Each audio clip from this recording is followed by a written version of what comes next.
नमस्कार, बहुत स्वागत है आप सभी का। मैं हूं आपके साथ ज्योति यादव। चलिए बुलेटिन की शुरुआत करते हैं। गोरखपुर में मुख्यमंत्री योगी आदित्यनाथ ने 452 लाख की लागत से 35,500 वर्ग फीट में विस्तृत कल्याण मंडपम का लोकार्पण किया है और इस दौरान सीएम योगी ने कार्यक्रम को संबोधित भी किया। ये नए कल्याण मंडपम के लोकार्पण के लिए आज यहां आने पे मुझे बहुत आनंद की अनुभूति हो रही है। मैं नगर निगम को, कार्यकारिणी को बधाई देते हुए आप सभी के प्रति अपनी शुभकामनाएं देता हूं।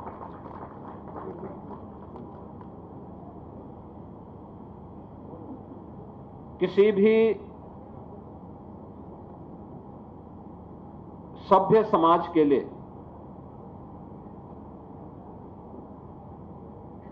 उसकी जरूरत के अनुरूप आवश्यक संसाधन और सुविधाएं जुटाना किसी भी लोकप्रिय सरकार का कार्य होना चाहिए। नागरिक सुविधाओं को जितना ही सहज और सरल हम बना सकें, उससे आम जन की समस्या का समाधान का भी एक मंच प्राप्त होता है। यह अत्यंत महत्वपूर्ण हो जाता है कि आज के इस समय में अलग अलग तबके के लोगों के लिए उसकी आय के अनुरूप सुविधाओं को भी हम आसान बना सके। वे रवि किशन जी के पास पैसा है तो वह 12-15 लाख खर्च कर सकते हैं, लेकिन जिस गरीब के पास पैसा नहीं है उसको सरकार भी सपोर्ट करती। 1 लाख रुपए मुख्यमंत्री सामूहिक विवाह योजना में भी हम देते हैं, लेकिन साथ साथ अगर कोई अलग से कोई मांगलिक कार्यक्रम करना चाहता है तो उसको 11,000 में या 25,000 में अगर इतना बड़ा कल्याण मंडपम मिल जाए तो शादी ब्याह का कार्यक्रम हो या कोई भी अन्य मांगलिक कार्यक्रम या कोई भी अन्य कार्यक्रम, वह आसानी से अपने सभी हित मित्रों को, रिश्तेदारों को, सबको बुला करके बहुत अच्छे ढंग से इस कार्यक्रम को संपन्न कर सकता है। अच्छे ढंग से संपन्न कर सकता है। और मुझे अच्छा लगा कि गोरखपुर नगर निगम प्रदेश का पहला नगर निगम है जिसने ये पहल प्रारंभ की और आप गोरखपुर नगर निगम में ये 7वां कल्याण मंडपम बन रहा है, जिसमें से 1 का पहले लोकार्पण हो गया है और दूसरा ये अभी इसका लोकार्पण हो रहा है। 5 अभी निर्माणाधीन है। मैंने तो अपनी विधायक निधि का पूरा पैसा इसी प्रकार के कल्याण मंडपम के लिए ही दे दिया है।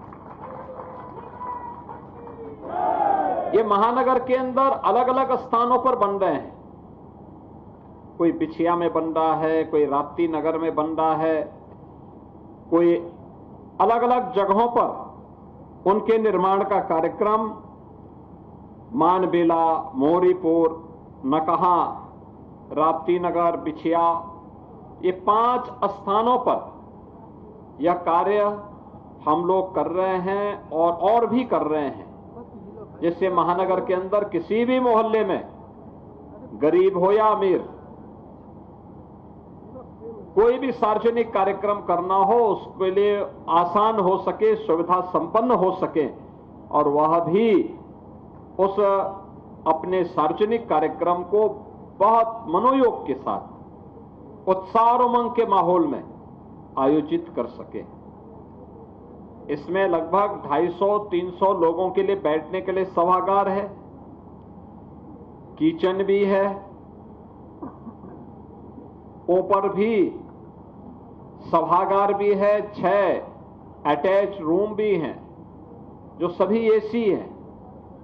ये सभी आंगन, जितना बड़ा एक कार्यक्रम यहां पे हो रहा है, इस पूरा आंगन पार्किंग के लिए भी है और अतिथियों के स्वागत सत्कार के लिए भी है, क्योंकि जब अतिथि आएंगे तो अगर हॉल में कार्यक्रम होगा तो भोजन वगैरह बाहर पवाना पड़ेगा। रवि किशन ने अपने घर के पास जगह नहीं छोड़ी है कि कभी आप लोगों को खिलाने के लिए बुला सके, लेकिन हम लोगों ने कल्याण मंडपम में ये पूरी व्यवस्था दी है कि वहां पर कोई आएगा तो स्वागत सत्कार की व्यवस्था हो, लोगों को खिलाने की व्यवस्था भी हो और आसानी से सभी कार्यक्रम, पार्किंग की व्यवस्था भी हो। पार्किंग भी आप कर सकते हैं, पार्किंग भी कर सकते हैं, हर प्रकार की सुविधाएं वहां आपको प्राप्त हो सकती है। नगर निगम जैसी संस्थाएं नगर निकायों के लिए एक मानक बन सकती है। आज प्रधानमंत्री मोदी जी का विजन स्मार्ट सिटी का, और स्मार्ट सिटी को सेफ सिटी में भी बदलना। सेफ सिटी का मतलब जहां हर व्यक्ति, वो बेटी हो, व्यापारी हो, सामान्य नागरिक हो, बुजुर्ग हो, बच्चे हो, हर व्यक्ति अपने आप को सुरक्षित महसूस कर सके। बेटी उचक्कों से, व्यापारी चोर लुटेरों से, बच्चे उन उच्छृंखल तत्वों से, समाज के संभ्रांत नागरिक उदंडों से, उनके बचाव की पुख्ता व्यवस्था हो। जो भी इनकी सुरक्षा में सेंध लगाए तो उसको पता होना चाहिए कि इसकी कीमत क्या चुकानी होगी, और उसकी कीमत तो वही होगी जो रवि किशन अभी लकड़ी की बात कर रहे थे। तो बहनों और भाइयों, ये व्यवस्था बनाने से होता है, पहल करने पे होता है, और ये काम केवल एक नगर निगम का नहीं है, एक महापौर के अकेली जिम्मेदारी नहीं है, केवल कार्यकारिणी की नहीं, बल्कि नगर निगम के सभी पार्षद। नगर निगम के अंदर अगर आपने साफ स्वच्छ वातावरण दिया है, स्वच्छता के कार्यक्रम को जिसको प्रधानमंत्री जी प्राथमिकता देते हैं, उस प्राथमिकता को ध्यान में रख करके हमने महानगर को स्वच्छ और सुंदर बनाने में अगर योगदान दिया, बरसात के पहले पहले सभी जो नालों में सिल्ट भरी पड़ी है, कूड़ा भर गया होगा, इन सब की सफाई हो जाए तो बरसात में कहीं जल प्लावन नहीं होगा, जल जमाव नहीं होगा, नाली सफाई हो, नियमित रूप से कूड़ा निस्तारण की व्यवस्था हो, डोर टू डोर कूड़ा कलेक्शन हो।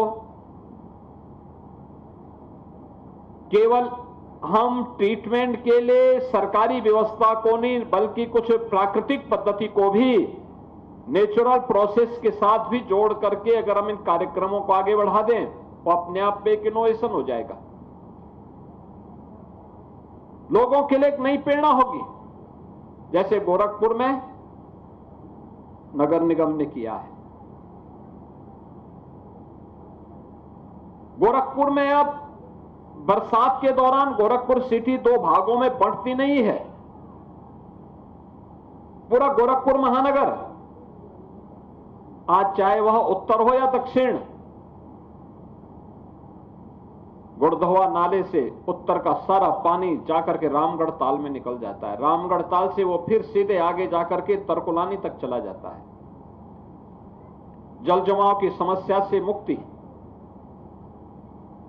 सिटी के अंदर भी नालों की प्रॉपर अगर सफाई समय पे हो जाती है, कहीं जल जमाव नहीं होगा।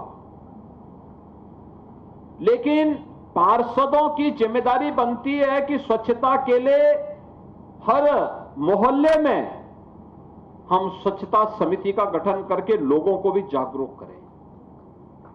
स्वच्छता समिति बड़ी भूमिका का निर्वहन कर सकता है। ये स्वच्छता समिति ही अपने अपने मोहल्लों में, अपने अपने वार्ड में वृक्षारोपण के कार्यक्रम के साथ जुड़े। एक पेड़ मां के नाम प्रधानमंत्री जी का आह्वान था, पर्यावरण को बचाने के लिए, अपने पूर्वजों की स्मृति को जीवंत बनाए रखने के लिए आने वाली पीढ़ी को एक बेहतर भविष्य देने के लिए हम लोग इस प्रकार का एक कार्यक्रम तैयार करें, एक पेड़ मां के नाम। यह भी उसी भावनात्मक पक्ष का प्रतिनिधित्व करता है और ये भावनात्मक पक्ष इस बात को कि हम भी अपनी इस नागरिक जिम्मेदारी का निर्वहन करें। आप मुझे बताइए कि क्लाइमेट चेंज के कारण असमय बरसात होना, अत्यधिक बारिश हो जाना या कभी सूखा पड़ जाना, क्या इससे केवल एक व्यक्ति प्रभावित होता है? पूरा समाज और जो भी त्रासदी की चपेट में आता है वो पूरा मोहल्ला, पूरा जनपद उसकी चपेट में आता है। कोई भी निर्दोष व्यक्ति उसकी चपेट में आ सकता है। अगर हम इन बातों को ध्यान में रख करके कि नहीं, हमें इन सभी चीजों को व्यवस्थित तरीके से इसके समाधान का रास्ता निकालना है, तो समस्या अगर मनुष्य ने दी है तो समाधान का रास्ता भी मनुष्य को ही देना पड़ेगा। और समाधान पर्यावरण की समस्या का समाधान ही है एक पेड़ मां के नाम। आप कहीं भी सड़कों की सड़क चौड़ी हुआ है, उसके बाद जो जगह बची हुई है फुटपाथ को छोड़ करके स्पेस जो है उसमें आप एक पेड़ लगाइए, फलदार पेड़ लगाइए, छायादार पेड़ लगाइए। नदी का कैचमेंट एरिया हमने हर जनपद को एक लक्ष्य दिया है कि हर जनपद कम से कम एक नदी का पुनरुद्धार करे। जो नदियां पहले हमारे इस राष्ट्र रूपी शरीर की धमनियां जैसी थी, वे नदियां लुप्त हो रही हैं। नदियों का लुप्त होने का मतलब आने वाले समय के लिए भीषण जल संकट का सामना हमें करना पड़ सकता है। उस भीषण जल संकट के सामना से रोकने के लिए हम अभी से उसको पुनर्जीवित करें, उस पर कब्जा ना होने दें। कभी गुड़धोआ भी एक नदी थी, बाद में नाला हुआ और नाला होने के बाद फिर कब्जा हो गया। इस समय फिर से जीवित हो रहा है। अगर हम दोनों ओर ऐसी पुनर्जीवित हो रही नदियों को दोनों ओर व्यापक पैमाने पे वृक्षारोपण कर लें तो हमारी प्रकृति के प्रति भी और पूर्वजों के प्रति भी एक कृतज्ञता होगी। कृतज्ञता इस बात को लेकर के कि कभी किसी पूर्वज के समय में वो नदी रही होगी, प्रकृति ने उसको अपनी धमनी के रूप में उपयोग किया था, जिससे जीव सृष्टि को एक स्वच्छ, सुंदर और आध्यात्मिक वातावरण दे सके। हमने अपने स्वार्थ के लिए उसको काट दिया, नदी को नाला बना दिया। नाला बनाने के बाद फिर उसके ऊपर कोई कॉलोनी काट दी। परिणाम क्या हुआ? आने वाली पीढ़ी के भविष्य के साथ हम खिलवाड़ करने लग गए। असमय बारिश, अतिवृष्टि, सूखा, बाढ़, ये सभी विकृतियां हमारे सामने आपदा के रूप में सामने आती हुई दिखाई दी। अगर इन सभी भयावह स्थितियों से बचना है तो हमें फिर से प्रकृति की शरण में जाना होगा और नदियों को पुनर्जीवित करना होगा। जल संकट से बचाने के लिए नदियों को पुनर्जीवित करना और नदियों को पुनर्जीवित करने के लिए व्यापक पैमाने पर वृक्षारोपण के इस महाअभियान के साथ जुड़ना। एक पेड़ मां के नाम इसी श्रृंखला का हिस्सा है। प्रधानमंत्री जी ने उसको एक भावनात्मक पुट दे करके प्रत्येक भारतवासी को इस अभियान के साथ जोड़ने के एक पवित्र भाव ने दिया है और हम भी अपने यहां लगाएं। मोहल्लों में लगा सकते हैं, पार्क होगा, पार्क के चारों तरफ भी लगाइए। एक कल्याण मंडप में चारों तरफ पेड़ लगा देंगे, कितना अच्छा वातावरण हो जाएगा, अच्छा वातावरण हो जाएगा। ये पेड़ लंबे समय तक रहेगा, छाया भी देगा, फल भी देगा। आंवला लगा सकते हैं, आम लगा सकते हैं, नीम लगा सकते हैं और भी किसी भी प्रकार के फलदार पेड़ को। पेड़ हमारे पास है, 50 करोड़ से अधिक नर्सरी हम लोगों ने तैयार की है। इस पूरे कार्यक्रम के लिए 35 करोड़ वृक्षारोपण, एक पेड़ मां के नाम, उत्तर प्रदेश में हम एक दिन में इस इवेंट को बनाने वाले हैं और बाकी अलग अलग तिथियों में कल से कार्यक्रम प्रारंभ हुआ, 15 अगस्त तक चलेगा। एक पेड़ मां के नाम हम लोग लगाएंगे और मैं फिर आप सबसे कहूंगा, आप सभी इसके साथ जुड़िए। रवि किशन जी हर वार्ड में जाकर के इस कार्यक्रम की अगुवाई करने वाले हैं। आप सभी लोग उनके साथ मिलकर के मोहल्ले के प्रत्येक वार्ड और मोहल्ले में वृक्षारोपण के इन कार्यक्रमों के साथ जुड़ेंगे तो व्यापक पैमाने पे इसको सफलता प्राप्त होगी और गोरखपुर महानगर स्वच्छ, सुंदर और प्रधानमंत्री नरेंद्र मोदी ने जम्मू कश्मीर के कटरा में विकास कार्यों का शिलान्यास और उद्घाटन किया है। उस क्षेत्र के युवाओं को भी सबसे ज्यादा फायदा मिलता है। जम्मू कश्मीर में अब एमबीबीएस की सीटों की संख्या 500 से बढ़कर 1300 तक पहुंच गई है। मुझे खुशी है कि अब रियासी जिले को भी नया मेडिकल कॉलेज मिलने जा रहा है। Shri Mata Vaishno Devi institute of medical excellence, ये आधुनिक अस्पताल तो है, ये दान पुण्य करने की हमारी जो संस्कृति है उसका भी उदाहरण है। इस मेडिकल कॉलेज को बनाने में जो राशि लगी है उसके लिए भारत के कोने कोने से माता वैष्णो देवी के चरणों में आने वाले लोगों ने दान दिया हुआ है। मैं श्री माता वैष्णो देवी साइन बोर्ड को, उनके अध्यक्ष मनोज जी को इस पवित्र कार्य के लिए बहुत बहुत शुभकामनाएं देता हूं। इस अस्पताल की क्षमता भी 300 बेड से बढ़कर 500 बेड की जा रही है।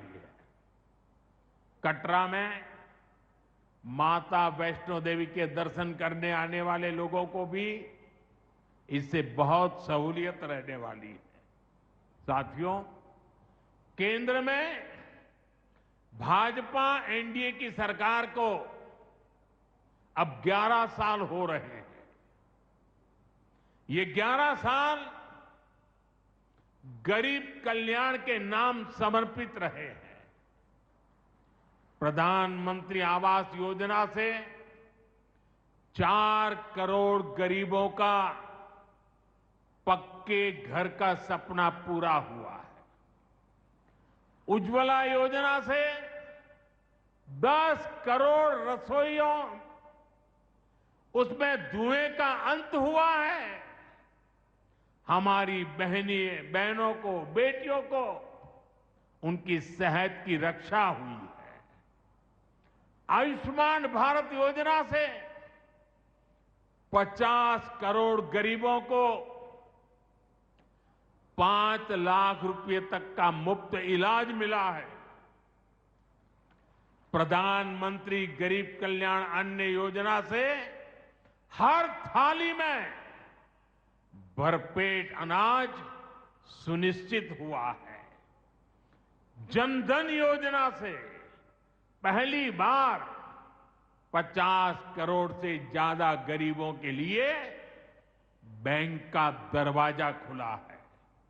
सौभाग्य योजना से अंधेरे में जी रहे 2.5 करोड़ परिवारों में बिजली की रोशनी पहुंची है।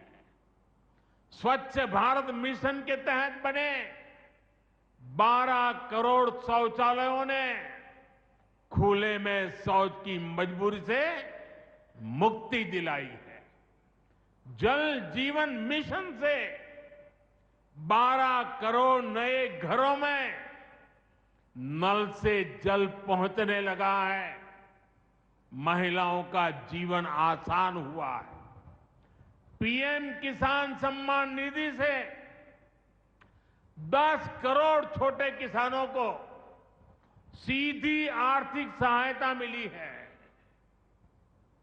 साथियों, सरकार के ऐसे अनेक प्रयासों से पिछले 11 साल में 25 करोड़ से ज्यादा गरीबों ने गरीबी को, हमारे ही गरीब भाई बहनों ने गरीबी के खिलाफ जंग लड़ा और 25 करोड़ गरीब गरीबी को परास्त कर करके, विजयी होकर के गरीबी से बाहर निकले हैं। अब वो नए मध्यम वर्ग का हिस्सा बने हैं। जो लोग अपने आप को समाज व्यवस्था के एक्सपर्ट मानते हैं, बड़े खेरखा मानते हैं, जो लोग अगड़े पिछड़े की राजनीति में डूबे रहते हैं, जो लोग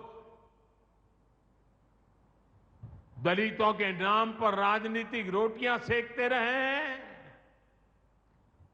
जरा जिन योजनाओं का मैंने सिर्फ उल्लेख किया है उसकी तरफ नजर कर लीजिए।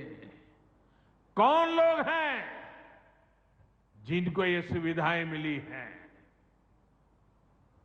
वो कौन लोग हैं जो आजादी के 7 दशक तक इन प्राथमिक सुविधाओं से वंचित रहे थे? ये मेरे दलित भाई बहन है, ये मेरे आदिवासी भाई बहन है, ये मेरे पिछड़े भाई बहन है, ये पहाड़ों पर गुजारा करने वाले, ये जंगलों में बसने वाले, झुग्गी झोपड़ी में जिंदगी पूरी करने वाले, ये वो परिवार है जिनके लिए मोदी ने अपने 11 साल खपा दिए हैं।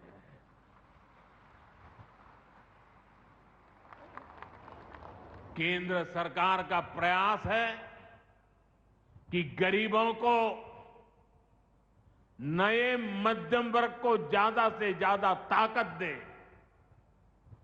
1 रैंक 1 पेंशन हो, 12 लाख रुपए तक की सैलरी को टैक्स फ्री करना हो, घर खरीदने के लिए आर्थिक सहायता देना हो, सस्ती हवाई यात्रा के लिए मदद देनी हो, हर तरह से सरकार गरीब और मध्यम वर्ग के साथ कंधे से कंधा मिलाकर चल रही है।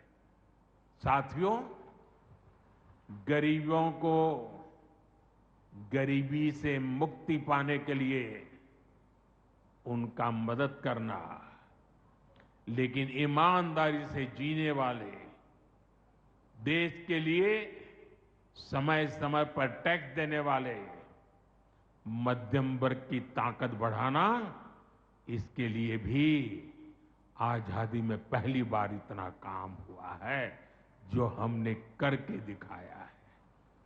साथियों, हम अपने यहां नौजवानों के लिए लगातार रोजगार के नए अवसर बढ़ा रहे हैं और इसका एक अहम जरिया है टूरिज्म।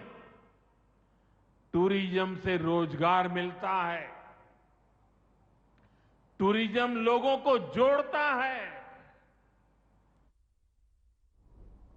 चलिए, इस बुलेटिन में इतना ही। बाकी देश और दुनिया की तमाम बड़ी खबरों के लिए जुड़े रहिए हमारे साथ। नमस्कार।